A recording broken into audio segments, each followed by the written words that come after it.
Track 15. Unit 18, 18.2, Exercise 2. Speaker 1. All of her books are really well researched, and they're full of amazing details about what daily life used to be like, so you learn a lot about that period. It's extremely imaginative, the characters are very realistic, and, as the title suggests, there's a murder mystery too. This is the 7th one of hers I've read, and I can't wait to get my hands on another. Speaker 2. I found the book fascinating, but at the same time it's more than a little depressing. We're so dependent on these creatures. The writers consider the planet's future, suggesting what might happen if they died out completely. It's a really scary possibility, actually, because their disappearance would affect the food chain dramatically. In only 4 years, apparently. Speaker 3. I don't normally read lengthy books of this kind, but I'd enjoyed several of his novels, so I was interested to find out more about the man himself.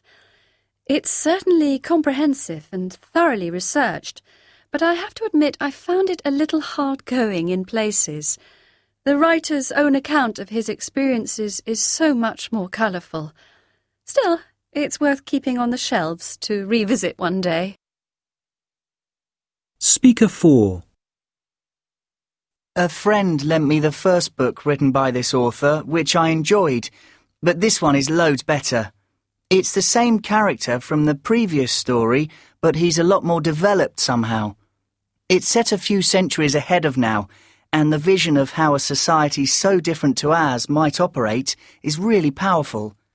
I got completely carried along with the storyline, and the dialogue is fantastic too. Yes, a great read. Speaker 5. Once I started it, I just couldn't put it down. The plot is quite complicated, and it moves along at a really fast pace. What I like best about it is the 2 main characters. They have such different personalities. The private investigator himself is quite jokey and upbeat, while his business partner is a rather mysterious figure. He's an ex-police officer who says very little, but is always there to provide backup when things get tough. This is the 9th title in the series, but I haven't read them all yet.